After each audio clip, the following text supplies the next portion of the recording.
Chapter 195, The Origin 3. It was as if the cogs of my mind had been oiled up, and they started moving again. The moment I heard the matriarch's words, something clicked. Animator. I slowly turned my attention towards the TV.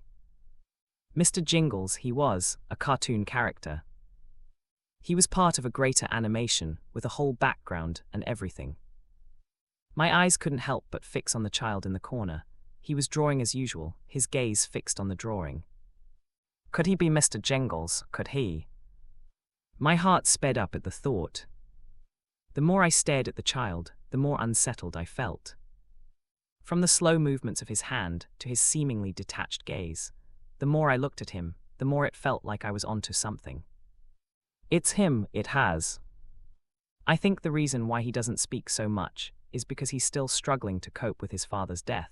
It's such a pity since things were just turning around for them.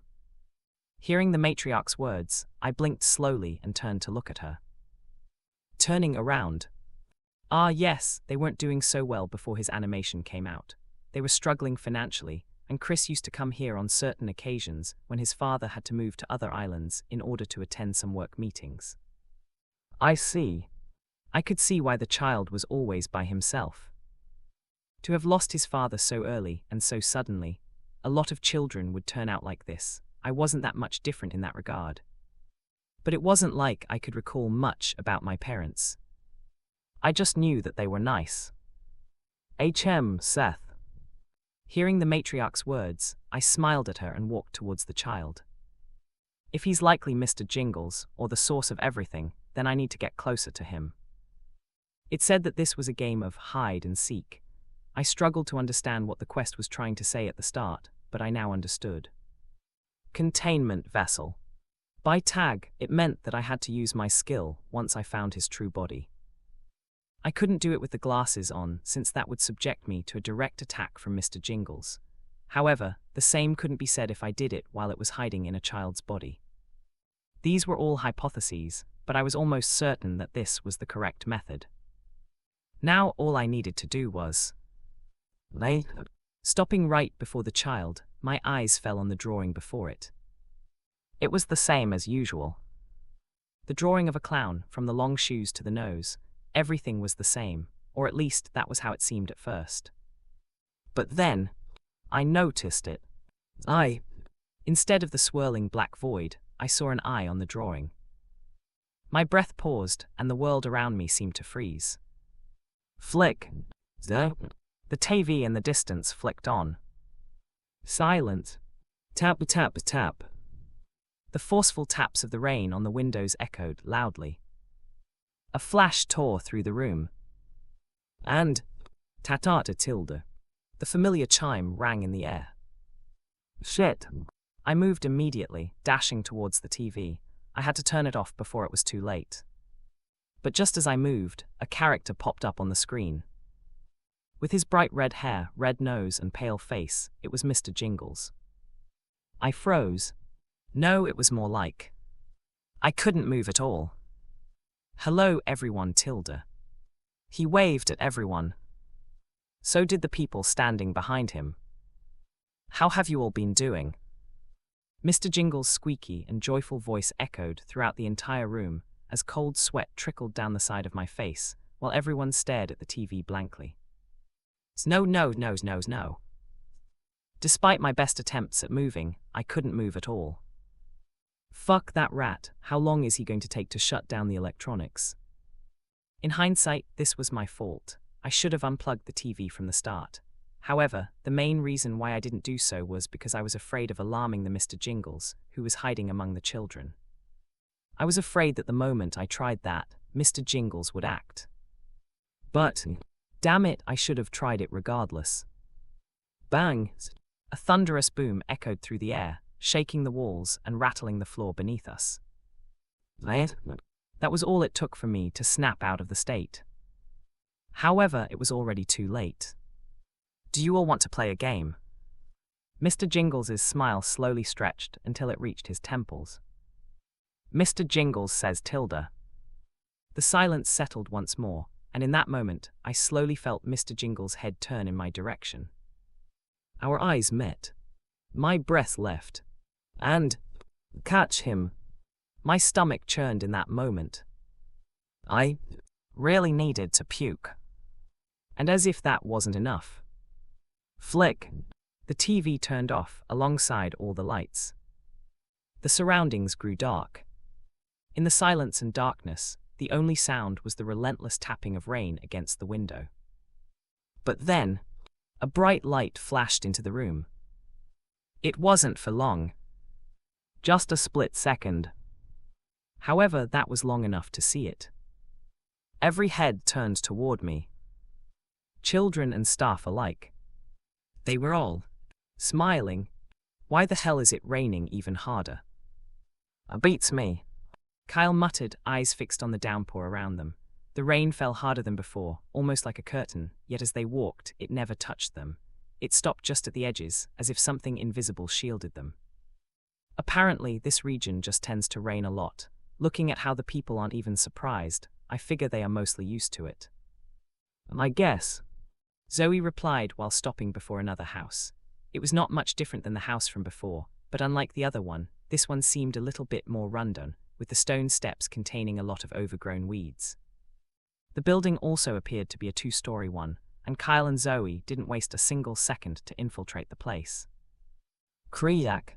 The wooden door creaked open, revealing the cramped interior of a small apartment. A musty scent hit them instantly.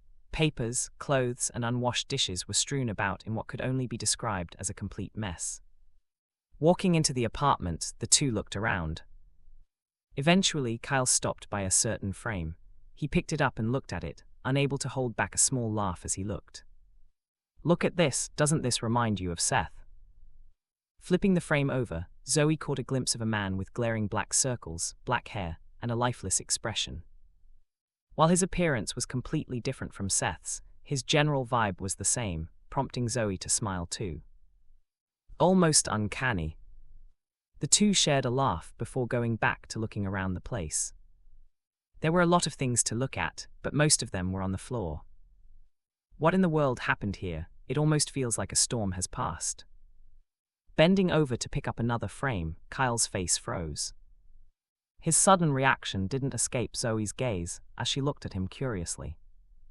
What happened? Did you find something? Her words were met with silence. But then, go, Kyle muttered, his voice low. What? Flipping the frame over to show the same man from before, holding onto a child that the two were familiar with, Kyle's voice grew louder. We need to go back to the orphanage now. No, wait. Zoe held back Kyle just before he was going to leave. What? Why are you stopping me? Calm down for a second, will you? This fucker. Zoe clenched her teeth while staring at Kyle. Seeing his usually calm self turn so panicky really was throwing her off. It was clear that Seth and the orphanage were his biggest weaknesses. It was in such moments that he would turn from one of the stars of the department to a liability. You need to relax. I can see why you'd think there's some sort of link, but we don't know the full story just yet. Let's look for more clues before we decide. Whatever the case is, the guild is already on its way. By the time we get there, they should already be at the orphanage. It was only after Kyle heard Zoe's words that he managed to calm himself down. Taking a few deep breaths, his gaze regained its usual calm. You're right. Even he was starting to feel that his actions were inappropriate. But this wasn't something he could control. This was his family, his only family. He couldn't let anything happen to them. All right, it looks like you've calmed down a bit. Let's look a little bit more and figure out exactly what happened. Okay. Kyle nodded, and the two began looking around again. Rushing won't do us any good. As she looked around, Zoe began to talk. We've yet to have any real evidence that this person is involved with the situation. While it is true that he's a cartoonist and his child is at the orphanage, that still won't explain a lot of things. Like... Zoe paused as her fingers brushed against a particular frame. Lifting it, she stared at the plaque inside, an award titled Cartoon of the Year award. Staring at it for a brief moment, she placed it back down. Like how Mr. Jingles came to be. Kyle's movements stopped in that moment. Closing his eyes, he nodded. You're right. There was no real reason for him to react so nervously upon making that discovery. Anomalies weren't just mindless manifestations of resentment. While their origins were often rooted in lingering resentment and grudges, this situation, when examined closely, lacked any true resentment at its core. Why would a cartoon try to haunt the people of this town? Why is it trying to get the people into the cartoon? For what reason? Why? Questions, questions, questions. If there was one thing that the two had learned in their years of experience, it was to always ask questions. Anomalies were like mysteries. Aside from their rules, one needed to figure out their roots in order to get a better idea of how to contain them. Ultimately, once the root cause of an anomaly was identified, dealing with it became significantly easier. This is. Picking up another frame, Zoe caught a glimpse of the man in question standing with another man. Both were smiling for the camera, but the contrast between them was stark. Unlike James, the other man appeared cheerful and sharply dressed, his neatly combed brown hair adding to his polished look. Zoe took a picture of the frame, using the guild to see if she could get any information about the other man. But just as she entered her search, she paused. Zoe. Kyle's voice was soft, but there was a certain alarm to it that made her raise her head. It was there that she saw him holding onto a certain leather diary. Reading its contents, Kyle's face grew extremely serious. What? Seeing him like this, even Zoe became curious as she walked up to him and leaned over to catch a glimpse of the diary. The moment she did, however, her breath paused. This. I know, Kyle muttered, his lips pressing together tightly. This just turned a lot more complicated. I had no choice. It was all for my son. I stole because I wanted to help my son. Tap, tap, tap. The rain tapped against the glass window, the rapid rhythm echoing so fast it nearly matched the beat of my heart, as the surroundings were shrouded in darkness. I couldn't see a thing. However, in a single brief moment, when lightning flashed across the sky, I caught sight of everyone's faces. They were all smiling. Oh shit. My legs trembled, and my entire body felt extremely heavy. I was paralyzed with fear. No, I have to leave, I have to run. As if my body finally started to listen to me, I turned around and made my way out of the place. I wanted nothing more than to look for Chris, but in the darkness, I couldn't see anything at all. I even thought about pulling the flashlight from my phone, but it was too late. I could feel movements from all around me. My skin crawled, and a shadowy figure appeared before me. Help me get out of here. Although I couldn't see what the Dreamwalker was doing, I could tell that it was dissatisfied with me. However, in the end, it still decided to move as it moved ahead of me and blocked anyone from approaching me. I took the chance to run. Having lived here for most of my childhood, I knew where everything was.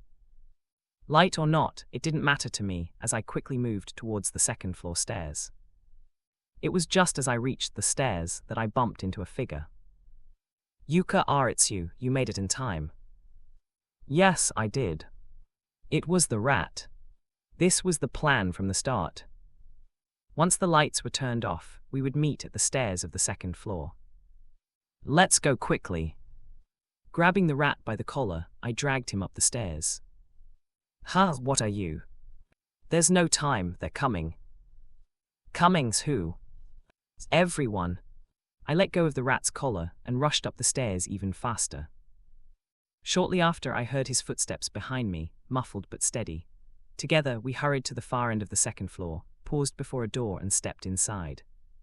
You still haven't told me what is going on. Why are we here? What is? We were right, Mr. Jingles has already influenced everyone in the house. They're currently after us. I don't know their exact power, but I doubt I'd be able to do a single thing to them. Maybe you might, but I'm not entirely sure. This was a lie. I could already tell that the Dreamwalker had been overwhelmed by the people. I had no choice but to recall it before it was too late. The rat's movements paused, digesting all of the information before his usually serene face turned serious. In that case, why are we here? Aren't we in a dead corner? If they come to us then. I wouldn't have gone here if I didn't have a plan. I looked around and switched on the lights, only to remember that all electricity had been turned off. In the end, I managed to take out a small flashlight from one of the drawers and flashed it around the room. The room wasn't large, about half the size of mine and Kyle's. The decorations were simple, but as I scanned the space, my eyes eventually settled on the window. As if noticing my expression, the rat's face changed subtly. "Don't tell me you're thinking of jumping." "No, I'm not." I moved towards the window and opened it while looking around. "Then what are you planning on doing?" I didn't answer the rat and just looked around. I could hear the muffled sound of footsteps coming from the outside door. "They're coming." Fixing my gaze on a particular spot, my eyes brightened as I turned toward the rat. But the moment I did, I noticed him frozen in place, his eyes locked on the bed. "Miles!" Silence. "Miles!" Calling his name again, I was met with silence, a sinking feeling settling into my chest as I slowly turned my head toward where he was staring. That's when I spotted the edge of a yellow cloth, lying plainly on the bed, and my eyes widened in shock. "So, it's fuck. Ta-ta-ta-ta tilde." A familiar chime echoed through the air, and the rat slowly shifted his gaze toward me, raising his phone just enough for me to catch a glimpse of the clown on the screen. A bright smile greeted me, shortly followed by a squeaky voice. "Why hello there, where might you be going?" I froze on the spot. The muffled sound of steps echoed outside the door. They were coming closer. Bar thump, bar thump. Mr. Jingles smiled at me, his hands covering both of his eyes. "Why are you leaving? You should stay and play more tilde." The longer the clown spoke, the more my mind dulled, as if each word drained something from me. My thoughts spiraled, and before I realized it, I had stepped back. Closer to the window. Closer to the rapid tapping of the rain against it. "Let's play." Mr. Jingles spoke again. The steps grew even closer. Ta-ta-ta tilde. The familiar tune. I took another step back. I was now leaning against the open window. "Mr. Jingles says tilde." My heart skipped a beat, and I immediately turned around. But right as I did, freeze. I froze, my mind blanking out. By the time I snapped out of it, I was facing the front again. I was facing Mr. Jingles. Shit. The clown's smile was wide now. So wide that I felt chills running down my back. "Mr. Jingles says tilde." The clown's voice echoed again, and the sound of footsteps was now closer than ever. Sweat trickled down the side of my face. Stare at the bed. So, my head moved on its own. No. I caught a glimpse of the edges of a yellow suit.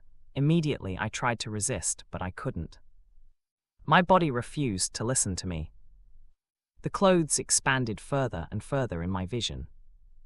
No, I can't look. I can't even open my eyes. I desperately fought back. It was useless. It was. A sudden giggling filled the room, and I snapped out of it as a head popped out from outside the window. "Are we playing? You called me out because we were playing. I want to play." It was Mile as her gaze turned towards the clown in the frame. Her eyes shone. A cartoon. Clank. But right as her words echoed, the door opened and several smiling figures walked in. I didn't waste a single second and moved out of the window, feeling the heavy rain hit me from above as I basked in the darkness of the night. I had summoned Mile in advance while the rat wasn't looking. I had done so in case something unexpected happened. For a moment, I thought that she wouldn't come. But thankfully, she did. I would have been done for if I hadn't done so. While I was still unsure of how Mile's powers worked, from what I had managed to observe, she had the ability to stop an anomaly's abilities for a very brief moment. The same thing happened with the Twisted Man, and now the same was true for Mr. Jingles. She couldn't fight, but she could buy me time. I took advantage of the moment she'd bought me. Gripping the edges of the window as a black film spread over my arm, it extended downward, stretching with me as I began to descend slowly toward the bottom. Touching the grass, the world flashed, and I caught sight of the window before me. I froze for a moment, feeling several gazes locked onto me from the window of the first floor. Their faces clung to the windows, pressed tightly against the glass, wide smiles stretching across their features as they stared. My stomach rumbled. This isn't a third-order mission for nothing. The darkness returned and... bang! The thunder rumbled. Soaked in the rain, I darted towards the side of the orphanage. I knew that I couldn't run away. There was no way that I could run away. I have to find the little boy. I need to tag him and everything will be over. Clenching my teeth, I picked up the pace, finding an empty window and opening it before moving back into the house. Click! Closing the window behind me, I swallowed nervously. The darkness engulfed me from all sides. I could hardly see a thing as I tried my best to perceive my surroundings. It looks like I'm in a room. Most likely, this is one of the children's rooms. Typically, children shared the same room. Some were shared between 2, while others were shared between 4. This looked like one that was shared between 4 children. The place was empty, and a heavy silence hung over the space. Swallowing nervously, I kept my breath to a minimum while moving towards the door and pressing my ear against it. It was silent outside. I couldn't hear a single thing. I took a silent breath and tried my best to remain calm. But it was hard. I was at a complete loss on how to proceed. Should I get the Dreamwalker and Mile to look around for the kid? But even if I do have them look around for him and they find him, how would I even be able to approach him? I checked the time. It was quite late. I knew that I didn't have much time left until the quest ended. I knew the moment I failed the quest that something terrible would happen. I have to hurry up. But how exactly could I do that? Clenching my teeth, I moved away from the door and carefully looked around the room in hopes of finding something that could help me. But there wasn't really much I could work with. There were a lot of crayons, some toys, and some pictures. It was just as I was losing all hope that I stopped by a specific desk. I noticed a particular picture on one of the desks. It was a photo of a boy and an older man. The moment I took notice of the boy, my breath paused. That was Chris. My hand shook slightly. Could this be? As I brought the picture closer, I noticed the man's worn features, sunken cheeks, heavy black circles under his eyes, and an overall appearance that spoke of exhaustion and poor health. In a way, he kind of looked like me. Is this Chris's father? I'm not surprised he died. Given how he looks, he already looks like he's taken one step towards his grave. I was no different, but it was also mainly due to the disease that I had. I have improved rather significantly lately. But it was still a work in progress. Looking at the picture, I saw the two standing side by side, holding up a frame. An award, it seemed. Yes, on closer inspection, it looked like a recognition plaque for an animation. It was also the first time that I had ever seen Chris smile. Later, I flipped the picture over, ready to put it back, when my hand froze mid-motion. A chill ran down my spine as I brought the picture closer. The shadows in the room seemed to stretch, leaning in as if to watch. And then I saw it. Words harsh, doodled, and uneven, scrawled in red crayon across the back of the photo. The lines were thick, almost carved into the paper, as if the writer had pressed down with all their force. Thief, your father is a thief. Wait, what? Staring at the words written so aggressively behind the picture, I had to take a moment to process what I was seeing. Thief, father is a thief. My mind churned, all sorts of thoughts and possibilities. What did this mean? No, it's pretty obvious as to what it means, the award. The cartoon, it was stolen. This changes everything. If the cartoon really had been stolen, then it quickly became clear to me who was behind Mr. Jingles. Looking at the letters written so roughly on the paper, I became even more certain of it. In that case, does that mean that Chris is being haunted? Thinking about all of my past experiences, this felt like a logical conclusion. It would explain the child's weird behavior. In that case, would everything stop the moment Chris fell under Mr. Jingles' intentions? No, I don't know. There have been many chances for Mr. Jingles to absorb Chris or kill him. The anomalies' motivation was something else. Wait. My thoughts paused for a brief moment. Wait. If Chris was Mr. Jingles' target, then who was Mr. Jingles hiding as? was everything that I had previously thought and assumed incorrect. A sudden, overwhelming throb pulsed through my mind. If what I was seeing was right, if Chris wasn't Mr. Jingles, but instead the target, or something else entirely, then everything I'd believed and concluded up to this point had to be thrown out the window. Were my thoughts about hide-and-seek even correct? No, I shook my head thinking about the quest. It specifically states that I need to find Mr. Jingles. The mission name is also hide-and-seek usually. The quests contain hints themselves. I believe this is the hint. In that case, I just need to think of a new target, someone that could very likely be Mr. Jingles. But who? Who could Mr. Jingles be if not Chris, the matriarch? I quickly shook that thought away. As far as I was aware, the matriarch was too busy taking care of the kids to do anything else. I had seen firsthand just how much she worked to support us. It had to be someone with experience in animation or something similar, but I didn't know anyone like that. Most of the people here were kids, and the staff was limited. The most logical conclusion was that it had to be either a member of the staff or one of the children's parents. Parents who had most likely abandoned them or died. Figuring that part was easier said than done. Do I have no choice but to take out my phone? I tore through the nook and table, searching frantically for any kind of clue. I checked every drawer, even looked under the bed. I scoured every corner, but, aside from the picture, there was nothing. In the end, clenching my teeth, I took out my phone. Damn it, I really don't think I have much of a choice. I knew that the moment I turned it on, Mr. Jingles would know my location. It would immediately send everyone after me while trying to hypnotize me, but I didn't have much of a choice. And I've got Mile. Indeed, in case Mr. Jingles tried to hypnotize me, I would get Mile to get me to snap out of it. Since the degree of hypnosis was still not high for me, she was able to snap me out of it.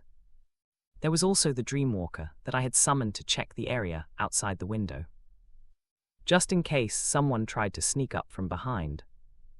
I was ready in every way possible. All right.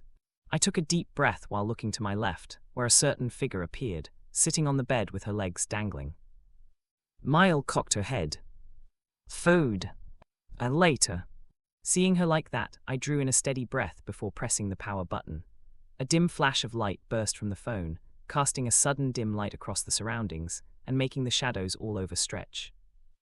I watched in silence as the logo of the phone brand appeared on the screen. Bass thump, bass thump. My heartbeat pounded in my ears. Every second felt like it stretched for an eternity as the phone slowly turned on. For some reason, the silence felt suffocating. And then, it finally turned on. It was also in that moment that the atmosphere suddenly seemed to shift. A heavy tension, unlike anything from before, shrouded the space, causing my skin to crawl. In that moment, it felt as though every eye within the household was locked on me, and my breath nearly left my body. I had to act quickly. Opening up my phone camera, I took a picture of the image in my hand and placed it in the browser to see if there were similar photos like that. I'm sure that if he somehow managed to steal a cartoon from a person, then he must have been close to him. In that case, I might be able to find something if I go along those lines. I got the results rather quickly, but nothing. There weren't many photos of Chris's father, just a handful, mostly from when he won the award for Best Cartoon. Thump thump. Suddenly, the muffled sound of footsteps reached my ears, and my body tensed instinctively. Faster, I had to look faster. Feeling my anxiety soar, I searched for animators cartoonists from Sire Island, but even that provided me with nothing. Both the search engine and the AI searched provided with nothing besides Carter James. He appeared to be the only person on Sire Island who worked on animation. Thump. I felt it then. The steps. They were inching closer to the door. My hand shook and I turned to face the window, prepared to leave when tiara. My phone suddenly started to ring. The sound echoed sharply through the room. It was loud and jarring, and for a moment my mind went completely blank. By the time I snapped out of it, my phone rang again, and as I slowly lowered my head, my eyes paused on the caller ID. Unknown number. I grew tense. Realizing that no messages had been getting through, the fact that someone managed to call me made one thing clear. This was no normal call. Before the phone could ring again, I hastily turned off the ringer, but tiara. The phone continued to ring, and my entire body tensed. I knew this wasn't normal. This had to be another one of Mr. Jingles's tricks. Just as I began to consider whether I should throw the phone, the ringing abruptly stopped, and the world fell silent once more. Or at least for a split second. Krediak. The door slowly opened a moment later, revealing the smiling face of the matriarch as she looked at me. The hair on my arm visibly rose at the sight of her as I took a step back. But right as I did, I stopped, looking at the figure standing by the window, her lips pulled into the tightest of smiles. How? Just before I had clearly summoned the Dreamwalker in order to check if someone was coming. How was it possible that they were here? How? Ding! A sudden ringing sound jolted me out of my thoughts. I had merely intended to give it a passing glance, but the moment I caught sight of the message, I paused. It was just an image. But the moment I caught sight of it, it was as if something inside my mind clicked. Everything. It just suddenly clicked. Will I turn out like you in the future? I don't want to. I don't want to. Why you're not going to steal it, right? I'd hate thieves. Why? From the picture of the man who looked like me to the thief at the back of the photo. From the very start, the clues had always been there. Mr. Jingles. He was. A sudden flash illuminated the surroundings for a split second. It lasted only a split second, but it was enough for me to catch a glimpse of the small figure standing behind the matriarch, her pale face turned toward me, lips curling into a twisted smile. Bang! Mr. Jingles. He was the little girl all along.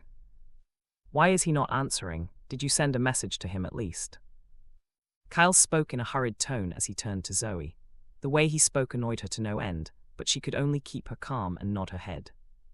I sent him a message. He should be able to receive it. The same goes for Miles. Whether or not they will see it or not will depend on whether they have their phone turned on or not. However, given how neither is answering, it looks like they've both come to the same conclusion as us.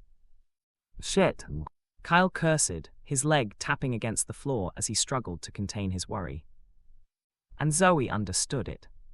She could still see the image in her mind, the photo they had found, two figures standing next to each other, smiling like good friends. One was already identified, the other took longer. Richard Parson. Just a bartender, according to the file. An unremarkable man who'd migrated from Imora Island, not far from Sire Island. On paper, he was no one of importance. But that was before she uncovered the report. The complaint had been well concealed, but thanks to her clearance level, she was able to access it in full. It detailed how Carter James had stolen the animation from him, an animation he had originally created for his daughter, who was battling a rare disease, in a desperate attempt to keep her happy and pay for the treatment. And that very same daughter was now in the orphanage. The complaint never gained any traction. Somehow, Carter had built an airtight case, twisting the narrative in his favor. He managed to bury the truth away. And Richard, he had been left with only one way out. He ultimately took his own life, hoping the life insurance payout would cover his daughter's treatment. But what unsettled her most, what made her skin crawl, was not Richard's death. It was Surta's death. Did he truly die from a heart attack? Or was there more to it? She looked at Kyle again. He was still tapping his foot, but his eyes were now fixed on the window behind her. Kyle, she said softly. He didn't respond. Something moved behind the glass, and her entire body tensed. And then, bang! A figure appeared by the window, their eyes wide and unblinking, the smile stretched so unnaturally wide that the corners of their lips nearly reached their eyes. With both hands pressed against the window, the figure stared right at them. But as if that wasn't enough. Flick! The TV turned on once again. This time, Zoe's eyes widened as she watched Kyle appear next to the TV, his hand holding onto the plug. What are you? She looked shocked as she realized he had plugged the TV back on. Zoe's calm mind started to show signs of panic, but then, "I'm not controlled." Kyle's soft voice echoed as a familiar cartoonish background appeared on the TV. He snapped his finger. Snap! The surroundings stopped moving as his face paled. Fixing his gaze on Zoe and then the animation, Kyle raised his hand toward the TV screen. Slowly, almost impossibly, his fingers began to pass through the glass. With an incomparably serious expression, he muttered, "One of the main things that we learn at the Guild is to never remain passive. It's clear the anomaly wants to trap us inside the cartoon, to turn us into those twisted, smiling figures. So, while we still hold some control, we have to step into its world ourselves. We have to take the initiative instead of just waiting for the Guild to come." Opening her lips, Zoe found that she didn't have a single argument against his words, and staring at the flip phone in her hand, she pursed her lips and nodded. "You're right, we should." Tiara, tiara. Just then, the flip phone in her hand rang again. Both Kyle and Zoe stopped for a moment. Then, "Hello, is anybody there? Hello?" A voice echoed from the phone once more. One that Zoe and Kyle didn't answer. Zion. The surroundings turned quiet. "Until, I know you're there, I saw you try to call someone." The voice spoke again, this time its tone was darker. Zoe continued to press the button to shut the phone off, but regardless of how much she tried, she couldn't. The voice continued, and a strange sense of suffocation enveloped the room. "Why aren't you answering me? Why are you ignoring me? Why are you?" Do. Eventually, Zoe ended the call, her breath coming in heavy gasps. Sweat beaded at her temples as she stared down at the phone, her hands trembling slightly.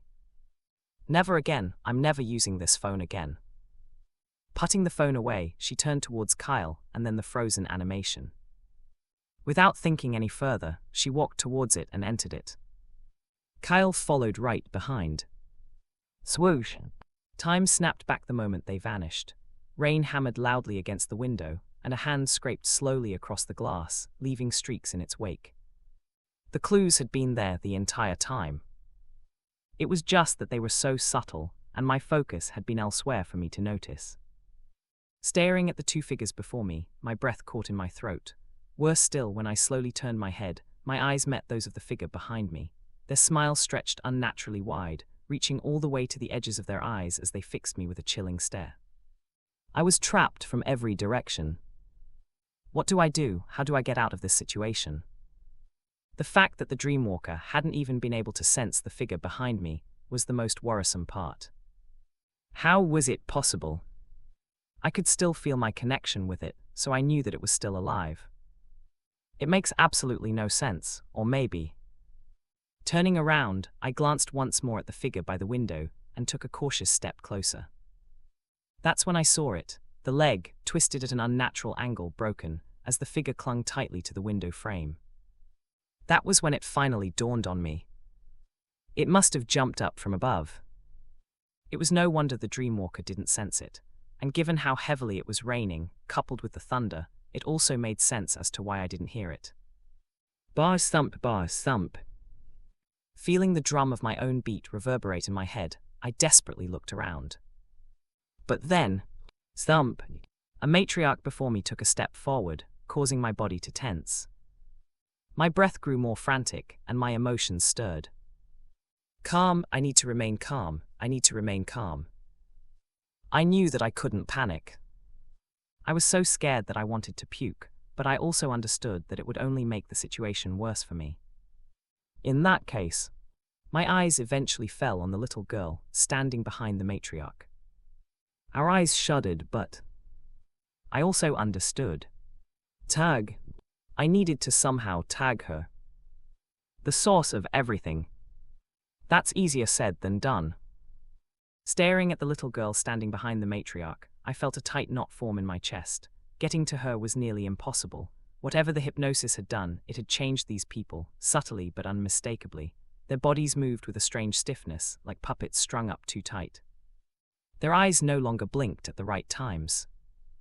No, they didn't blink at all. And they were all far stronger than they were before. What do I do? I didn't have much time. I needed to think quickly. I tried to quickly think of any possible item that I could purchase from the shop, but right as I did, thud, I felt something touch the soles of my feet. So, my heart nearly leaped out of my chest as I saw it was a button. Shit. I kicked the button away, but it was too late. I had already seen it. Bang! One of the old metal drawers along the wall snapped open with a sharp clang. A patch of yellow fabric peeked out from within. I quickly looked up. But, dangling just beside the lamp above, like it had always been there, was a tangled red wig. Its synthetic fibers were stiff, brittle, slightly singed at the tips. Shit. I started to visibly shudder. My heart drummed so loudly inside my ears that everything else felt quiet. But that silence was soon shattered. Ta-ta-ta tilde. A certain tune played in the air, and my breathing grew heavier. Go, I need to go. Looking back, my heart nearly leaped out of my chest. Thump, thump, thump. Figures dropped from the ceiling above, slamming into the ground before rising again. Their limbs moved jerkily, like marionettes with frayed strings. Behind them stood the Dreamwalker, trying its best to stop them. But, there were too many of them. The moment it acted, they attached to him, their arms bent at odd angles and their heads twitching unnaturally. Their necks craned slowly toward me, all in perfect sync as they smiled. Shivers. I started to feel shivers. For such people to hold back the Dreamwalker. Are you ready? Then came Mr. Jingle's voice, and my heart stopped. No. I hastily looked at Mile, feeling my heart trying to rip its way out of my chest. Mr. Jingles says tilde. Do it, do. Freeze. My entire body froze on the spot. My mind, which had previously been clear, suddenly grew sluggish, and I started to struggle to think. In the background, I could even hear faint hints of a giggle, but nothing. It felt like a thick fog had settled over my mind, leaving me unable to think clearly. Hissy tilde. I could still hear the giggles in the background. But nothing. My mind felt completely numb. I didn't know for how long I was like that, but by the time I snapped out of it, the scenery before me changed. I was now standing before the matriarch and the little girl, whose hand held onto the phone as she positioned it right before me. A familiar cartoon. A familiar clown covering both of his eyes. Are you ready? A high-pitched, squeaky voice echoed from the phone. My head nodded right after. Good. Mr. Jingles sounded delighted. The people behind him looked delighted, their smiles as wide as they could be. My mind churned. I tried to think of all possible ways to solve the situation, but nothing. My mind was still completely empty. Mr. Jingles is here tilde. Mr. Jingles wants to play tilde a play we shall. The clown danced across the screen, its red boots squeaking as it lifted one foot to the side. Mr. Jingles says tilde what is this? Boot. The answer left my lips automatically. Like something had drilled into my thoughts. Correct. But I was completely helpless. Ta-ta-ta tilde. The tune played again, and Mr. Jingles danced across the screen. It then extended its hand to display its white glove. Mr. Jingles says tilde what is this? Glove. The words yet again slipped out of my mouth without my control. Correct. Wow, you're such a good boy, Seth. Ta-ta-ta tilde, ta-ta-ta tilde. The music grew louder, almost circus-like. The clown spun in place, laughing with its head thrown back. On the screen, its painted mouth was stretched into a huge grin while its eyes, they were still covered. I watched, horrified. And yet, I felt my own lips twitching upward. Smiling. No. I wanted to fight with everything I had, but I was helpless. I couldn't do a single thing. This was the first time for me. What do I do? What am I supposed to do? There were items in the shop, but even those wouldn't help much. There was the conductor recording, but Mr. Jingles had control of all electronics. The Dreamwalker and Mile were both unable to help me. What was I supposed to do? Think. Mr. Jingles says Tilda. Hey. Mr. Jingles says Tilda. Nose. Mr. Jingles says Tilda. Clothes. Mr. Jingles says Tilda. Stripes. Each word I spoke felt like it hollowed me out further, like something was digging into the folds of my brain. I wanted to stop it, but I couldn't stop it. And then, are you ready for the final round? It was as if the world had warped, twisted, the walls no longer looked straight, the floor felt uneven. The sound of rain dulled to a muffled whisper, as though the world outside had been sealed away. The darkness around me thickened, swallowing the last traces of light until I could barely see my own hands. Mr. Jingles's grin faltered ever so slightly, and a certain cold took over the room. My heart stuttered in my chest. Bar thump, bar thump. I could hear it loud and clear in my mind. I said, "Are you ready?" Yes. I nodded, and Mr. Jingles smiled wider, the red paint stretching unnaturally far across its face. Mr. Jingles says Tilda. The hands covering his eyes began to part. Just a sliver of pale sclera peeked through. The moment I saw it, everything stopped. The sound, the air, my thoughts. Thump, thump. A loud thump echoed in the background, and I couldn't tell whether it was my own heartbeat or something else entirely. I just stared. Stared at the clown in front of me, unable to move my head at all. Slowly but surely, the edges of his eyes began to reveal, and the thumping sound grew louder and louder. I felt entranced in that moment, as if all thoughts were starting to slip away from my mind. As if I was slowly starting to turn into a puppet. Some part of me understood that the situation was bad, but that noise was drowned out by the thumping that grew louder and louder in my mind. And then, silence. The clown stopped, and the smile that had been so twisted just a moment prior suddenly flipped, turning into a downward smile as his head slowly turned away from me. There seems to be some uninvited guests. Guests. In that moment, clarity returned to my mind for a brief moment, and it was there that I saw it.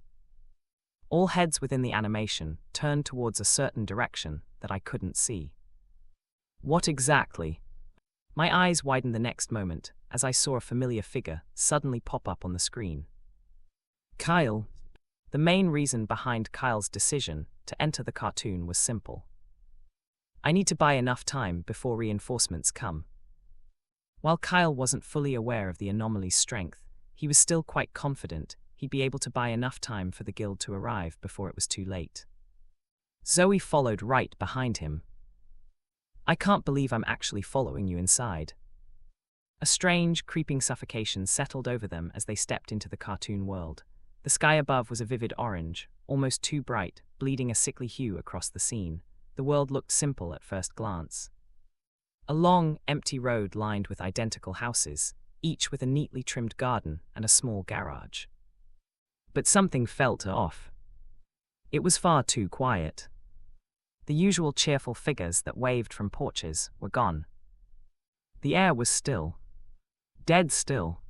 Where is everyone, I thought. SHH. Kyle pressed his finger against his mouth as he looked around. His entire body was tense, and the strange sense of suffocation from before became even more apparent. It was as if they were being watched. No, we are being watched. He looked around, trying to see where the eyes could be. However, regardless of where he looked, he couldn't see a single thing. In the end, he had no choice but to continue forward. The goal was to buy time. However, looking at how empty the space was, he realized that this was much harder than he expected. Where is he? No, where is everyone else? Kyle's brows furrowed tightly.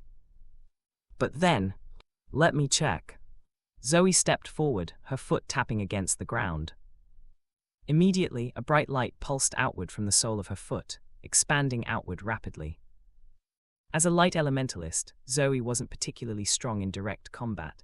She could handle lesser anomalies well enough, but when facing opponents of equal rank, she often found herself outmatched. It wasn't due to a lack of power, but because her strength lay in support, not offense. From tracking to marking targets to illuminating the darkest corners, Zoe's abilities covered a wide range of different abilities. As she pulled her foot back, her eyes locked onto a specific point in the distance. "I feel something over there, let's hurry." "Okay." Kyle and Zoe sprinted forward, racing down the road as identical houses blurred past on either side. They didn't run very far when... Squeak, squeak. A certain squeaking sound reverberated in the air, halting the two on the spot. Slowly, their heads turned towards a certain spot, and their faces stiffened. By the window of one of the houses stood a figure, clutching a horn in both hands. Its face was pale, stretched wide in an unnatural smile that didn't move. It stared straight at them, unblinking. Then, another figure stood near a tree, barely visible in the orange light. This one held a red balloon. It swayed slightly, though there was no wind. A strange sensation rooted itself in Kyle and Zoe's minds. Something about the balloon pulled at them. Something. Clank! One of the doors burst open, revealing a pale man with smiling lips and curly red wig. Looking closely, each person seemed to hold a distinctive item that belonged to the clown, and Kyle and Zoe instantly understood what was happening. "Don't look, this must be the anchor for the hypnosis." With their experience, they were able to understand what was happening. It was just unfortunate that... "So it seems that we have guests here." The appearance of the smiling people was just the start. What followed was a soft, squeaky voice, unnaturally high and off-putting, as a sudden tension fell over the area, wrapping the surroundings. Thud! They heard the soft sound of a step coming from before them, and their bodies immediately tensed. Kyle took several deep breaths, counting the steps before him. 1, 2, 3. Despite the situation, his mind never stopped churning. And then, freeze! He slapped his hands together, and the surroundings froze. Hastily raising his head, his gaze immediately fell on the clown figure standing before him. Its smile flipped in the opposite direction. The skin around its mouth was cracked, as though the sudden flip of its smile had torn through the grin that had long since fossilized on its face. Its head tilted slightly to one side, curly red hair matted against a pale, almost waxen face. It stood still, like a marionette waiting for its strings to be pulled. In that very moment, staring at the clown, Kyle felt his heart skip a beat. That was because... eyes were its eyes. All he saw were two holes in place of where its eyes were supposed to be. Kyle felt a sudden sense of dread as he stared at the clown, and just when he felt his breath start to leave his body, he saw the clown move. It was just his hand, but that was enough to make Kyle's head spin. The anomaly should have been completely frozen in place by his skill, and yet, the fact that it could still move even a single hand told Kyle everything he needed to know about its capabilities. And then, the anomaly raised its hand to display a mirror, one where Kyle could see his own reflection, and it was in that moment that he saw it. His widely pulled lips and his missing eyes. None of it escaped my sight.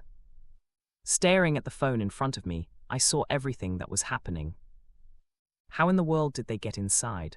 No, why are they inside? Shouldn't they be investigating the situation? Are they inside because of that?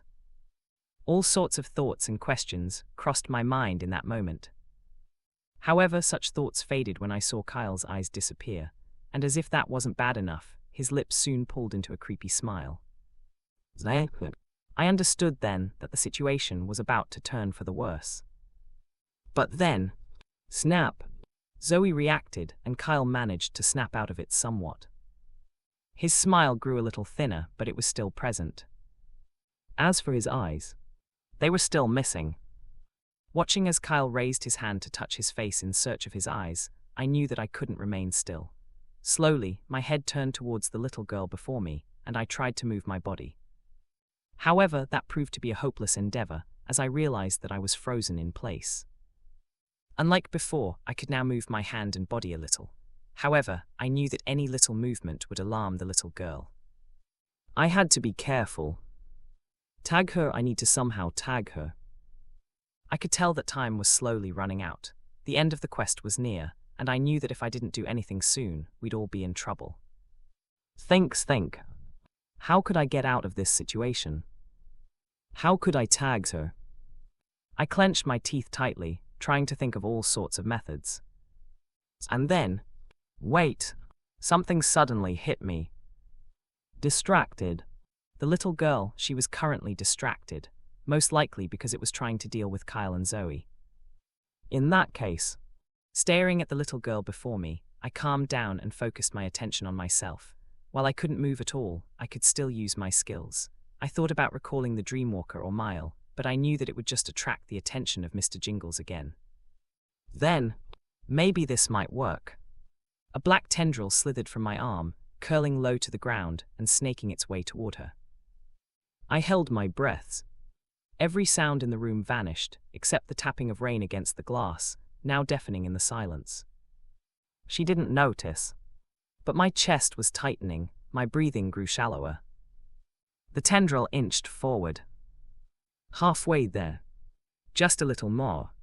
My whole body tensed, I forgot how to breathe. Closer. Anxiety shot through me like electricity. Only a few meters now. Just a few. Twitch. She twitched. Her gaze snapped toward me. Ice water poured down my spine. But I didn't flinch. I met her stare, gritted my teeth, and swoosh. The tendril lunged, locking around her leg. Before she could react, it yanked her straight toward me. Thud. She hit the ground in front of me. I didn't hesitate. Gritting my teeth, my body moved, and my hand pressed against the top of her head. Tag. Containment vessel. Lucky. Seth felt an intense throb in his head the moment he activated his first node. It was like a hammer had cracked down on his skull, splitting thought from instinct.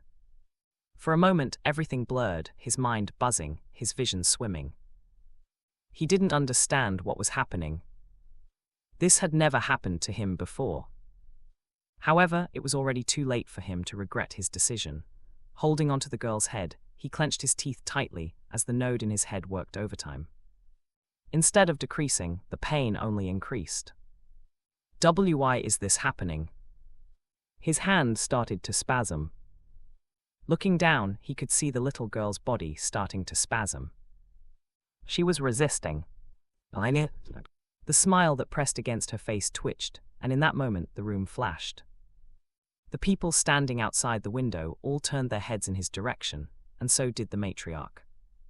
Their heads cocked and their smiles slowly started to fade. An invisible pressure suddenly filtered across the room as Seth's face paled. Keeping the Dreamwalker in check, the figures slowly inched toward the door. Each step creaked against the worn floorboards. The matriarch followed close behind. Mile began to giggle, but she couldn't stop.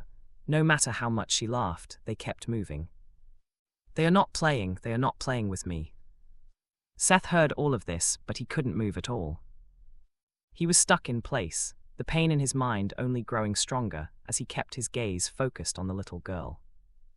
Why isn't this working? What is going on? What is happening? Was my previous guess wrong? Was I wrong all along? He didn't think Mr. Jingles was much stronger than Mile. He believed that he could contain Mr. Jingles so long as he activated his skill.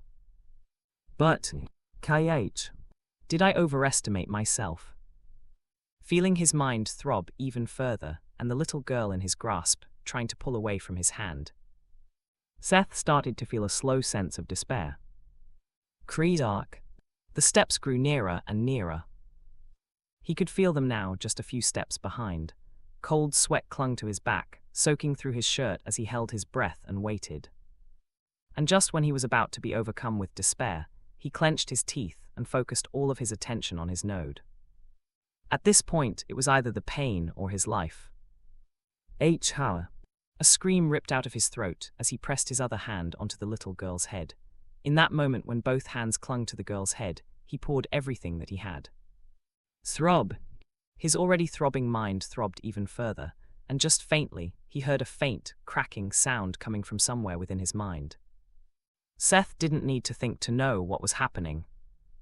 He was overusing his node. He already was aware of what would happen once that happened. Fracture. Fractures were slowly starting to form in his node. These were consequences that came from the overuse of nodes. It was something that Kyle had warned him about before, but he had no choice. He had to do it. And the steps that were inching closer to him from behind suddenly stopped. Everything stopped. Bang! The thunder came and the windows shook. Seth held onto the pane while staring at the little girl in his grasp. The smile was completely gone from her face, and Seth understood that this was his best opportunity. He squeezed the head with as much force as he could muster. Crack. The cracking sound grew sharper, more pronounced, like glass under pressure, splintering slowly as invisible fingers tightened around it. Each second stretched the fractures wider, inch by inch. Seth felt something trickle down the side of his nose. Drip, drip. He didn't need to look to know what it was, as his vision grew hazier and hazier. At this very moment, he didn't have many thoughts in his mind. He was barely holding on. But, ding! Thankfully, he didn't have to hold on for much longer. A notification flashed across his vision shortly after, and his entire body relaxed. Basic node containment vessel activated. See ranked spirit Mr. Jingles acquired.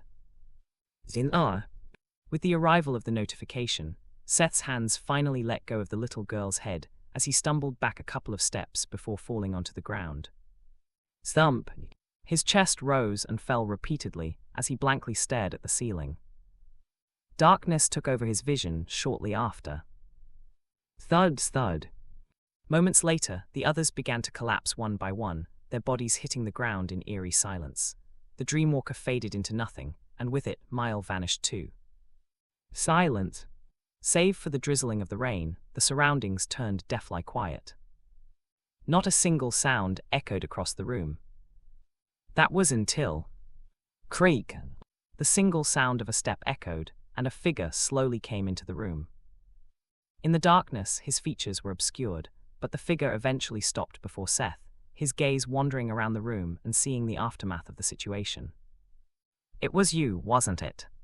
His soft voice echoed quietly across the room as his eyes flashed with a certain glint. Why did you have to come here? Why couldn't you just focus on creating your games? The figure's gaze fell on Seth's neck.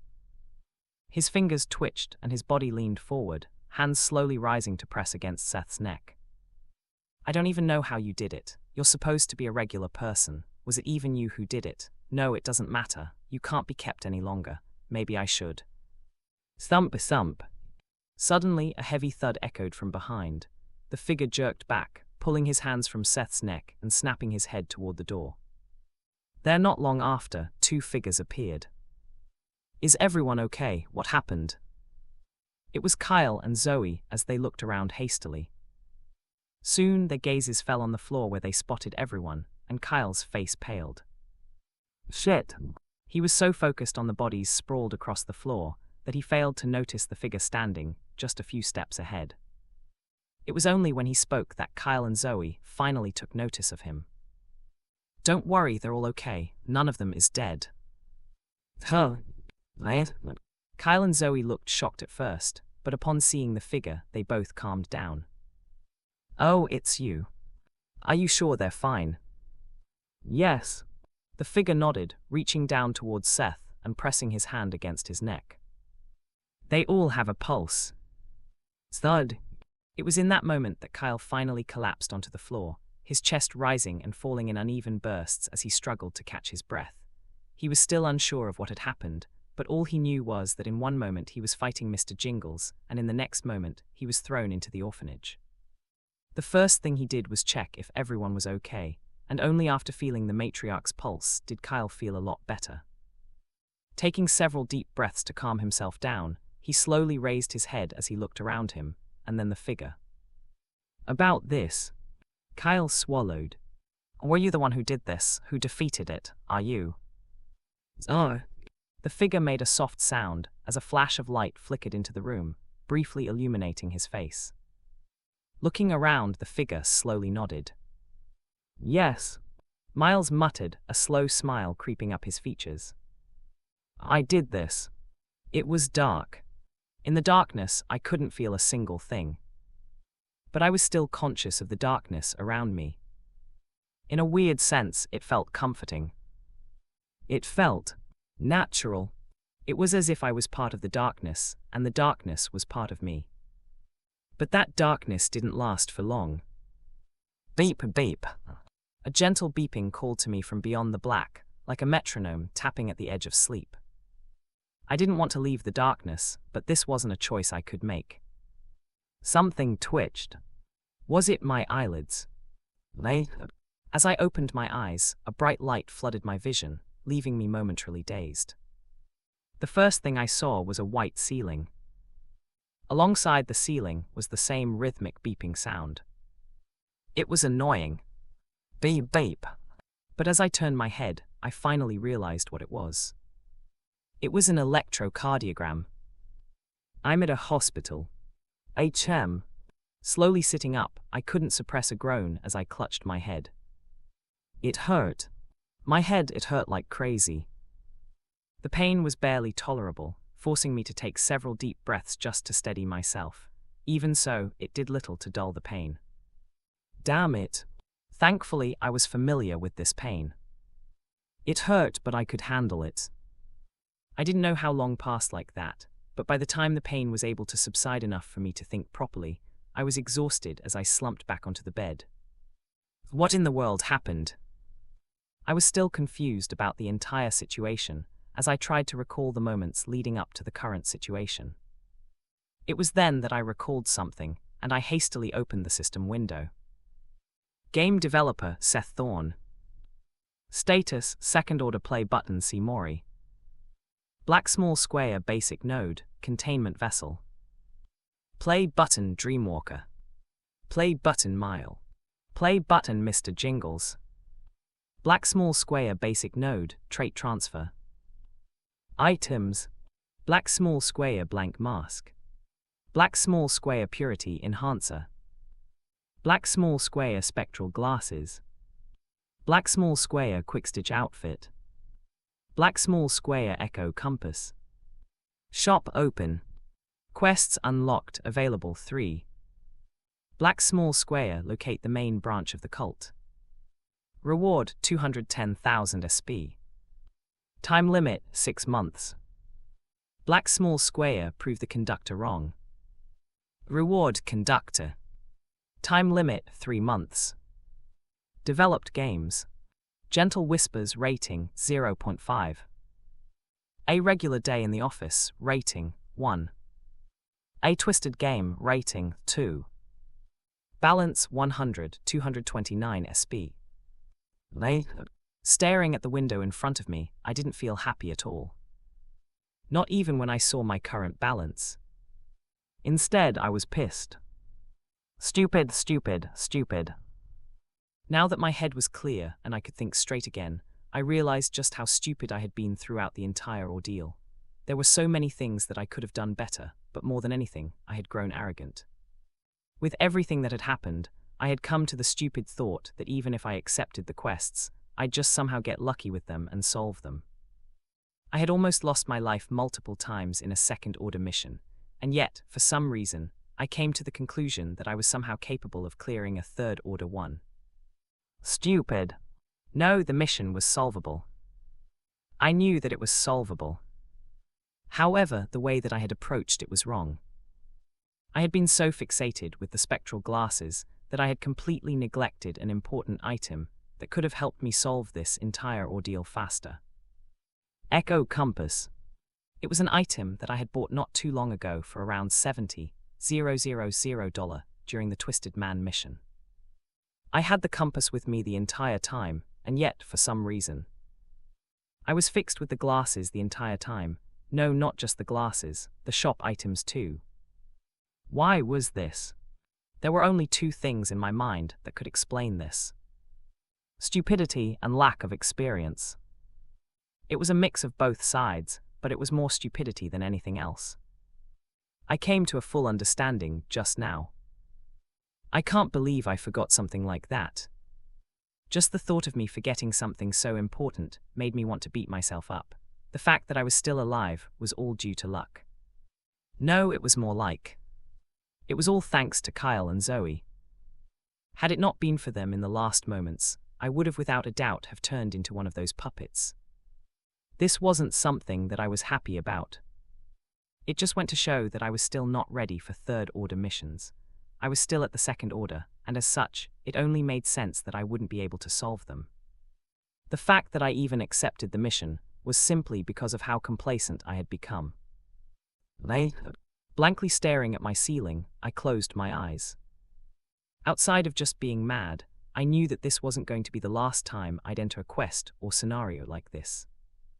In the last moments, I understood that I had aggravated my injury. I had no choice but to carry on with the quests. To get the medicine. The only thing I could do right now was reflect on what I had done wrong and never repeat the same mistakes again. While it wasn't okay to make a mistake in such dangerous situations, now that I was still alive, I could learn something from it. Experience, that's what I need. I just have to be more careful, more aware. No more stupid mistakes like forgetting a crucial item I could have used. Letting out a short breath, I opened my eyes again. I was a lot calmer than before, but at the same time, I still felt gloomy about the entire situation. But then, clank! The door suddenly opened, and a figure calmly walked into the room. Slowly turning my head, our eyes met, and a smile blossomed over his features as he moved in. "You're finally awake." Yeah. It was Kyle. He looked well put together in his guild uniform, with neatly kept hair and a surprisingly fresh face. "Looks like I was out for quite a bit. Are you feeling okay? Does anything hurt? The doctor said that you just fainted out of exhaustion. How are you feeling?" "I am the best that I can be," I answered with a forced smile. I actually felt like shit, and my head was hurting like crazy, but it wasn't like I could tell him about my disease. The system wouldn't allow me. After all, how would I even explain to him how I was still treating it? No, wait. I suddenly thought about the orphanage and the thing that I had found. Maybe. Looks like you're doing just fine. A smile blossomed on Kyle's face as he patted my shoulder. You got really lucky there. Zoe and I did too. Even though we were keeping the anomaly in check, it was still tough for both of us. Thankfully, Miles managed to take care of it. Oh, I see, eh? I blinked my eyes in confusion. Did he just say Miles managed to take care of it? I'm not hearing wrong, am I? Miles? Oh, yeah. Kyle patted me on the shoulder again. He really came through for all of us in the end. You should thank him when you see him later. He's currently the man of the hour. I'm sure he'll be receiving quite the award later. Kyle laughed as he spoke, but the more I heard his words, the greater the gloom in my heart became. He took care of it. I suddenly recalled how he had been controlled by Mr. Jingles and had almost screwed me over. I suddenly recalled how I had managed to tame Mr. Jingles, and he had been nowhere in sight. Did he really clear it? I highly doubted it. I fucking knew it. I clenched my teeth slowly. A rat is always a rat. It wasn't as though I didn't expect something like this to happen. I'd seen it coming from miles away. That's why I called him a rat. It was a reminder to myself of his possible personality, the one that I was well accustomed to in the game. I kept my guard up against him the entire time, but in the end, he still took the opportunity. And here I gave him the benefit of the doubt. In the end, rats will always be rats. Seth. Hearing Kyle's voice, I slowly looked up. Is everything all right? You look kind of out of it. If you're still not feeling well, I can call the nurse and... No, it's fine. I stopped Kyle before he could call the nurses. I'm just feeling a little tired, that's all. Oh, that's fine. Kyle looked a little relieved. In that case, no, stay for a moment. He was just about to excuse himself when I stopped him. HM. There was something more pressing at the moment, something that I was dying to know. About the matriarch. Oh, Kyle's face turned gloomy the moment I mentioned the matriarch, and my heart sank. As if sensing my emotions, Kyle pursed his lips and shook his head. She's not dead, but her condition, alongside everyone else in the orphanage, isn't very good. Their minds have been put under hypnosis for quite some time, and right now, Kyle paused for a second before sighing. Right now, they are all stuck with smiles on their faces. Before I could say anything else, Kyle raised his hand to stop him. Although the situation is like that, it's not all too bad. Their consciousness is still there. However, for now, they will all be sent to the Bureau for treatment. The Bureau, but that's... I know, but they are the best bet in helping the children and the matriarch. They've already been sent there for care. I'll keep you updated on their situation once everything is over. And... Kyle paused again, his expression turning a little complex. It's the little girl and the little boy called Chris. Both of them are in critical condition. Whether the two of them will ever be back to normal, I'm not sure. My hand shook in that moment. What did you just say? In spite of my best attempts at keeping my voice steady, it unknowingly shook as I stared at Kyle. That little girl, what did you say about her condition? It's critical. Kyle answered, his face quite gloomy. I'm not entirely sure, but she's been found with some severe brain trauma.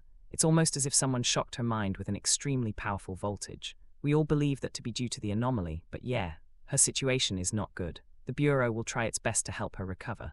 The same is for the little boy. It was as if the mouth had been stripped of all its saliva. It was dry, incredibly dry. I could hardly get my throat to open as I struggled to process Kyle's words. That was because of me, wasn't it? It didn't take a genius to understand all of this. I was indeed the reason behind the girl's current condition. A certain emotion boiled within me in that moment. It wasn't sadness, nor was it guilt. And that was the problem. Hearing about the little girl, I didn't feel much at all. And this was the part that scared me. I understood that I had done all of this in order to survive, but I was also sure that any normal person would feel some sort of sense of guilt from this. I was certain that I'd also feel that sense of guilt. And yet, nothing. I felt absolutely nothing. And that was the part that scared. Just what in the world was going on? Why couldn't I? Either way, this whole case feels off. We're still investigating its origin, but from what we've gathered so far, it seems Chris's father was responsible for stealing a piece of work that wasn't his. The actual creator, left with nothing, ended up taking his own life just to cover the medical bills for his daughter.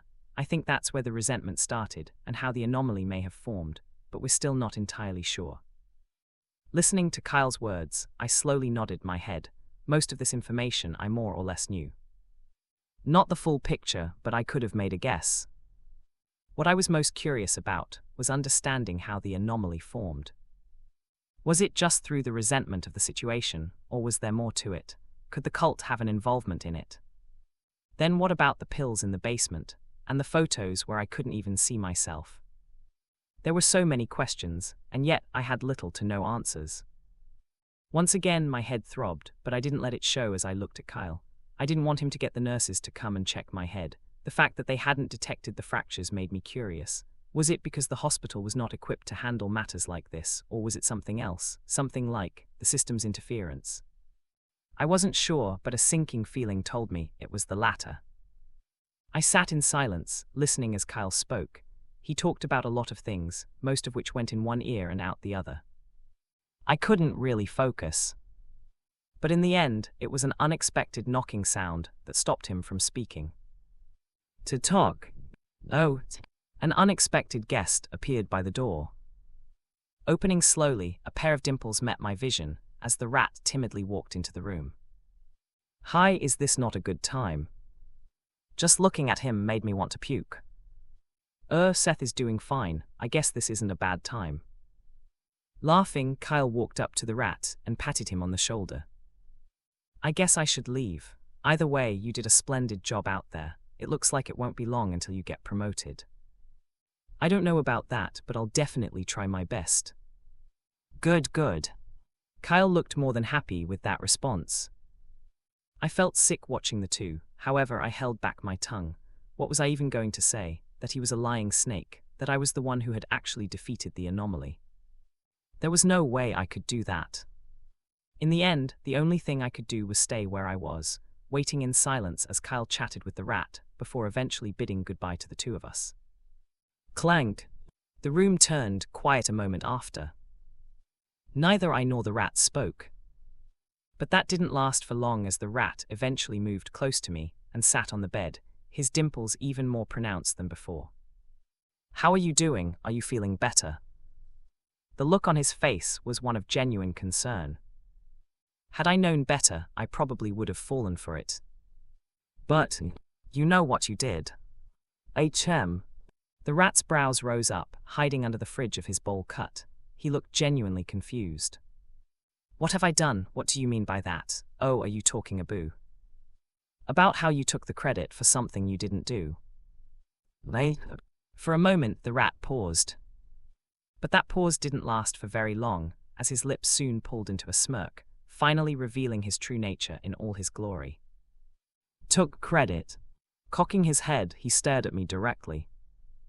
"Are you implying that someone else was able to clear the anomaly? Who? You?" His mocking tone didn't escape me. My eyes narrowed as he leaned in closer. "It can't possibly have been you, right? A normal person. Unless," pausing, his eyes narrowed as his smirk became even more pronounced. "You're hiding something." Moving back a little, the rat casually stood up before moving to the door, where he leaned. He was probably trying to see if there was anyone outside. It was only once he was sure that there was no one that he turned his attention towards me again, his stereotypical dimples moving further up his face. "You sure you're not hiding something? I mean, you did say that you're the one who did it, but aren't you a regular person? How would someone like you be able to handle an anomaly like that?" "Later." "Nothing." I didn't have any words to reply to him. He was right. How could a regular person like me handle an anomaly like that? I'd normally be able to come up with an excuse, but there wasn't one for this situation. The way that I took care of the anomaly was not something that I could reveal. Even if I say that I took advantage of Kyle's and Zoe's distraction to attack the little girl, I'm sure they won't believe me, since the little girl was obviously controlling everyone. Plus, knowing just how the rat is, he probably planted several pieces of evidence to show he's the one who was responsible for solving this case.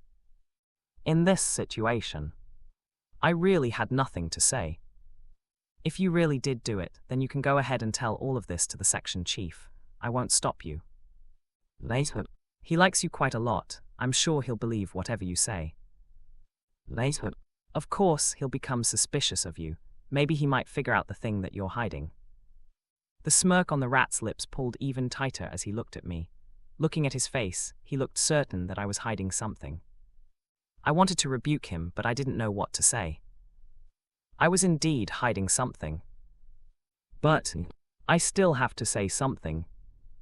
Silence would only serve as affirmation of his thoughts. With a sigh, I leaned back against the pillow and looked towards the ceiling. "If I were hiding something, I wouldn't be lying here. I was just shocked to see you change so suddenly. You really had me fooled." "I did." The rat tilted his head slightly, looking a little surprised. "To be honest, of everyone here, you are the last person I ever thought I could fool. It's been quite clear that you've deliberately kept your distance from me." "I'm keeping my distance from everyone. I don't like people in general." Maybe so." The rat tapped his hand against the bridge of the door. "Maybe you're right, but I still don't buy it." He smiled at me again, pulling the door open. "I'm sure you're hiding something. Whatever it is, however, I won't pry. Well." He stopped, his dimples lowering. "That is as long as you won't pry in my business." With that, he stepped through the doorway and closed the door behind him. The last thing I saw before he disappeared was his smile. That was the one thing that never faded from his face throughout the entire conversation. Clank. Lying in silence inside my room, I replayed the conversation in my mind. In the end, he turned out the same as I imagined him to turn out. This might probably not be the last time he'll try to pull some bullshit like this in the future. The thought made me sigh. But at the same time, I knew that I couldn't just let him be. We had reached a point where neither of us could coexist. I'll have to think of a way to deal with him. The next day, I was discharged rather quickly from the hospital. In the end, they claimed that the only reason I had passed out was due to exhaustion, but deep down, I knew the truth was far more complicated than that. "Looks like you're feeling much better." Kyle was waiting for me at the hospital entrance, standing beside a car of some sort. It was entirely black and looked rather clean. It was unfortunate that I couldn't recognize the logo. The sun blazed above, basking me in its warm light, a welcome change from the relentless rain back on Sire Island. "Get in." Kyle opened the door for me. "I'll bring you to the guild." "Oh, sure." From my understanding, we were back on Malavia Island, the island where the guild was located. Thinking about it, I don't really know much about this island. All I knew was that the island consisted of a single city, divided into sectors, with a massive population. I had never taken the time to truly explore it, usually spending most of my days confined to my office, focused on programming my game. Maybe I should take some time to properly explore the place. All right. Opening the door on his side and entering, Kyle looked in my direction. I was sitting in the seat next to his. "Once we get into the guild, you should go directly to the dorms and rest. You've been given a couple of days off." Kyle paused, looking a little troubled. "Not that it matters much to you since you don't actually work." "Yeah." Rowan was the only one who attended my therapy sessions. "I only worked at the guild in name. I didn't actually do anything besides focus on creating my games." "Well, since that's the case, I guess it doesn't matter what you do. Just have some rest and then do whatever you want. I'll probably do the same." Sure." "Good." Kyle turned his attention to the steering wheel and proceeded to drive. He was just about to turn on the radio when I stopped him. "HM, I prefer the silence." "Not really." I was just reminded of a certain incident in the past, one involving a certain conductor. I no longer trusted radios. Okay." Kyle looked somewhat annoyed but let it go. Looking at him drive, I suddenly lost myself in my own thoughts as I turned my attention towards my phone and opened the dock app. It's been a day since I last checked. Maybe the situation has changed a little. Sales, 62,129. Looking at the numbers, I was left speechless. While I anticipated a decline in sales, I hadn't expected it to be this steep. The game had sold fewer than 1,000 copies since the last time I checked. And the game was still new. It was quite obvious that Nova Studios had messed even more with the game sales. It looks like I'll quickly need to program the multiplayer mode for the game. No, but that might not be enough. Multiplayer was only going to boost the sales for a short moment. It wasn't going to address the problem. I needed to think of a way to address the problem directly. However, that was easier said than done. Nova Studios was quite far from where I was, and they were a very big gaming studio. At least, they were massive compared to me. Fighting them directly was only going to put me at a massive disadvantage. If only there were a way that I could directly curse those bastards who did this so that. Suddenly, I paused. Thinking about something, I hastily pulled open my stats window. It was there that I stared at my two nodes. Containment vessel and trait transfer. Looking at the two nodes, my eyes fell onto a certain name. Mr. Jingles. Wait, what if? The first thing I did after arriving at the guild was make a beeline for my office. Hey, wait, where are you going in such a hurry? Didn't I tell you to rest? Don't worry, I'm just going to pick some things up, that's all. What, hey? That was all I said to Kyle before hurrying up. I wasn't lying to him. I really was going to my office to pick up some things. During the car ride and the day that I spent at the hospital, there were many things that I realized. In essence, I couldn't continue living like this. There were a lot of things that I needed to change about myself. But before that, clank. Closing the door behind me, I looked around before settling my gaze over to my desk, where I sat down and took out my laptop. The dim light from the laptop illuminated the otherwise dark room. I was in such a hurry that I didn't even bother turning on the light and just got to work. I booted the app and immediately checked Mr. Jingles' information. But, Mr. Jingles. Right. Seeing the question marks on its skill, I suddenly recalled the fact that Mr. Jingles was an anomaly that was far stronger than I. And the main reason I struggled so much to contain it. I had a feeling that I had been on the verge of having my node explode during the time I tried to contain it. I could tell that several fractures had formed on my node, but I didn't know the full extent of the damage. For now, I didn't know how to solve the situation, but I was certain that the system would have a way. Hopefully. Fragments are just precursors to cognitive shards. Those should be easier to fix. Right. Whatever the case was, there was nothing that I could do at the moment besides develop more games and reach higher orders. Okay. I leaned back against the chair and stared at the screen in front of me. While the skill was filled with question marks, having already experienced it before, I was more or less aware of what it did. In the end, I realized something. My order was too low for me to see the skill, but that didn't mean that the anomaly couldn't use it. It was just that I couldn't use it using trait transfer. In that case, maybe my plan can still work. Taking a deep breath, I stared down at the monitor in front of me and closed down the app. Come out. I summoned Mr. Jingles. But nothing. The room darkened as if the shadows had thickened, pressing in past the soft glow of the monitor. A chill slid through the air, raising goosebumps along my arms. A certain coolness washed over the surroundings as the hair on my arms stood up. But strangely, I didn't feel scared. Rather, I felt nothing. Yet again, I felt this weird sense of emptiness as my eye twitched. What's happening? Why am I acting like this? I knew myself well. On any normal occasion, I'd be scared shitless. And yet, I didn't really feel much at this moment. Several thoughts occurred to me. Is this a possible side effect of the fractures, that my emotions started to numb, or is it because I'm more used to scary stuff? I wanted the answer to be the latter. However, a sinking feeling told me it was the former. I really need to find a way to get this solved. It wasn't like my emotions had completely faded.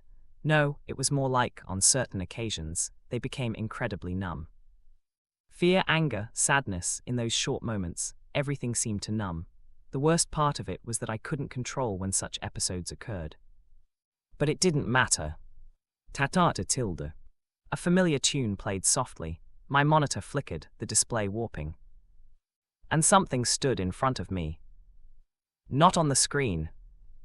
In front of me. I slowly looked up. Red nose, painted face, tattered winged suit, a single red balloon in hand. Mr. Jingles stood there, expression blank and eyes dark. The air in the room dropped several degrees. And yet, I still felt nothing. Looks like you've finally decided to show up. Silent.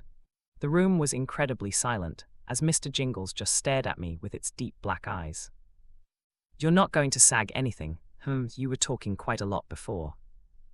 I shrugged my shoulders before turning my attention towards the screen in front of me.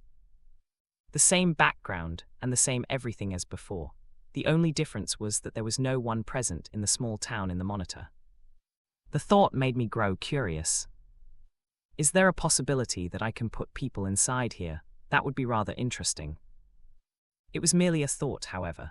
Before that, I needed Mr. Jingles to cooperate with me, and as of right now, it didn't really look like Mr. Jingles wanted to work with me. I guess I need to find a way to increase its favorability. Unlike Mile, who came willingly, and the Dreamwalker whom I beat up, Mr. Jingles' situation was different. Its favorability was at its lowest. It was a whopping 23. This is certainly not good. The fact that it had yet to attack me was a miracle. Tapping my finger against the desk, I studied the anomaly in front of me. This was the first time that I had seen it in person, and it was much taller than I expected. What do you want? Still nothing. The clown just stared at me in silence. But then, the clown finally moved its hand, pointing its finger right at me as a slow and creepy smile started to form on its features.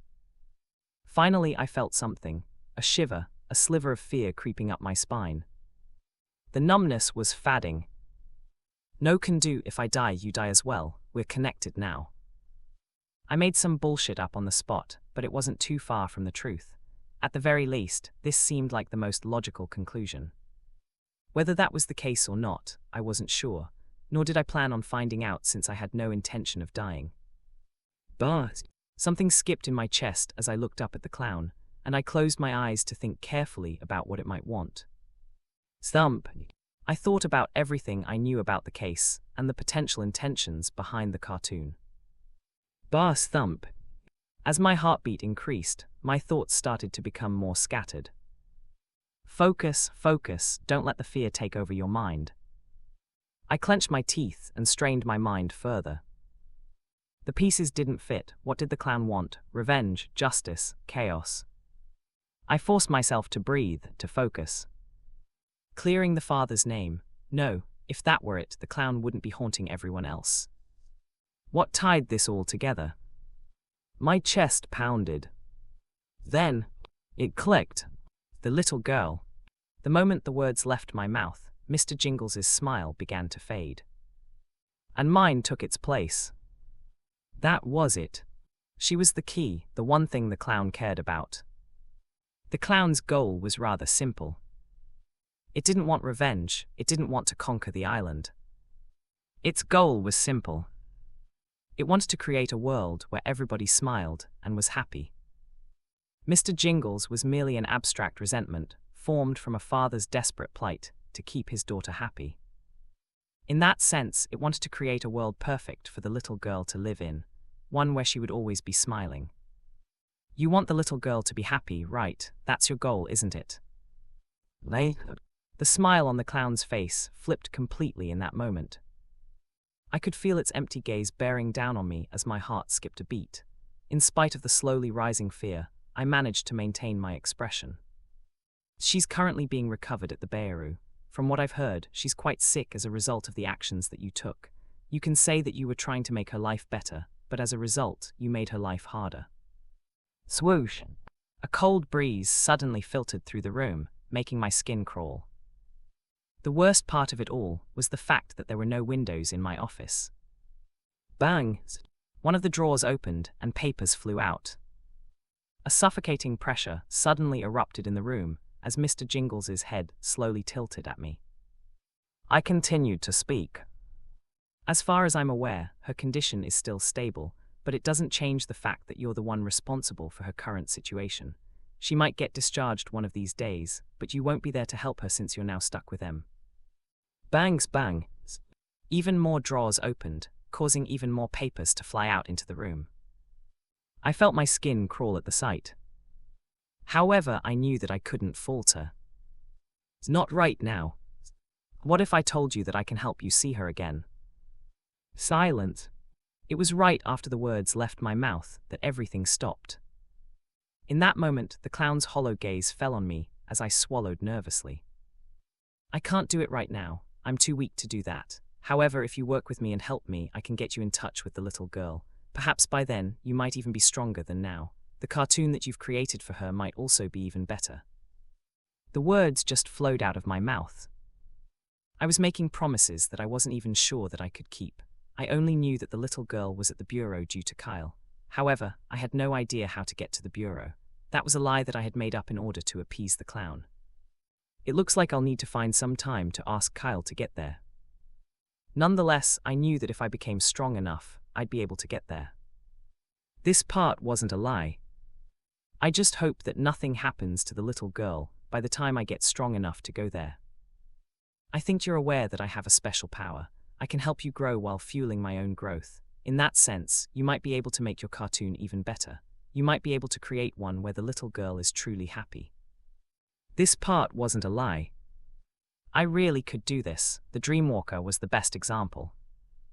So long as I accumulated enough fragments, I could help the clown reach the next level. In that sense, he'd be able to develop a better cartoon. As the silence around me felt even more unsettling, I mustered the courage to look at the clown in the eye. So, what do you say? Will you work with me? I'm sure this is much better than killing me and probably dying as a result. The clown remained silent as it looked at me. It remained like that for what felt like forever, but eventually the smile returned to its face. I sighed in relief, then as my heart nearly leaped out of my chest from anxiety. That's good. Thud. HM. Suddenly, a box appeared on the table in front of me, startling me. I was just about to move away when I caught a glimpse of the contents within the box, and I paused. This is. Looking through the box, I was left shocked by the sight that greeted me. A red ball, red wig, red pants, a couple of deflated balloons. My mind churned, and I immediately came to an understanding. I can use these to hypnotize someone, right? Mr. Jingles raised 2 of his fingers. 2. I was confused at first, but looking down at the box and seeing that everything was in pairs, I came to a sudden understanding. 2 times, that's how many times I can use the clown. Will I be able to do more in the future? Mr. Jingles remained silent. It didn't answer my question, but I was sure that it was possible. It all depended on my performance and strength. It was possible for me to get more in the future once I became stronger. 2 was my limit for now. In that case, I need to think carefully about how to use these 2 tries. My first thought was using it to screw the rat over, with the rat claiming that Mr. Jingles was contained. If it suddenly showed up, it would screw him over. However, I quickly brushed those thoughts away. In hindsight, while I was annoyed by the rat's actions, it worked to my own benefit since I didn't want to expose that I had been the one to take care of Mr. Jingles. It removed a lot of unnecessary attention from me. But it's not like there isn't someone that I want to try this on. I had a person in mind, in fact. But not yet. I turned my attention to my computer and stared at the empty cartoon before me. Shifting my attention toward Mr. Jingles, I nodded my attention. We have a deal. Mr. Jingles' figure faded right after that, and the heavy sense of oppression that lingered in the room vanished in the blink of an eye. For the first time since entering the office, I could finally breathe again. Leaning back against my chair, I took several deep breaths before looking around the room, where I saw all the scattered pieces of paper. It was there that I noticed a certain book and picked it up. Decrees and Orders. HM. I paused upon seeing the title of the book. It was also then that I recalled something and nearly smacked my forehead. Right, I did have this book. It was just that I had been so busy with my game that I had forgotten to check it out. Kyle had given it to me in the past. I scratched the side of my head and sighed. I really need to change. It became painfully obvious to me that my lack of sleep was slowly starting to get to my mind. Not only that, but my work environment too. The fact that I didn't take care of myself was the main reason why I struggled to think about obvious solutions to problems that I faced. Change. I muttered silently while staring at the book in front of me. I really need to change. Thanks for watching. Please subscribe and like the video and comment down if anything wrong in the story.